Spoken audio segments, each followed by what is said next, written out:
Texas is well known today as a honky-tonk town, but back in the 1870s, it was known for its #1 cash crop, cotton. H.D. Gruene was determined to bring this area to life, so he began to advertise land for any sharecroppers that were interested in growing cotton. When the green cotton gin was constructed in 1878, farmers were able to take advantage of its automation, saving them the tiresome work of separating the cotton seeds from the fibers, a process that went considerably slower if done by hand. During the 1800s, most towns built their own mill so that local farmers could reliably and regularly process their own grain or corn. The massive stones used for milling would turn at upwards of 120 RPM and could be positioned for coarser or finer flour. After grinding, farmers would receive ground meal or flour, minus a percentage called the miller's toll.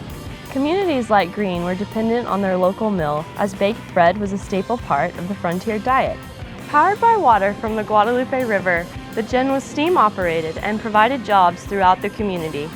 The gin played a highly important and productive role within the economic development of Gruene, not only processing cotton, but many other harvested crops as well. Everything appeared to be going smoothly for the town of Gruene until a fire struck inside of the wooden structure in 1922, destroying everything but the 3-story brick boiler room. Charred bricks can still be seen outside of the entrance to the gristmill today.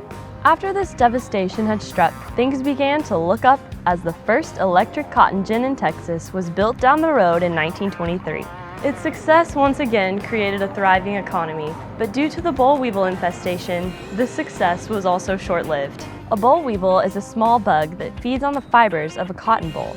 In fact, they destroyed all of the crops and took away the majority of the income in the Gruene community.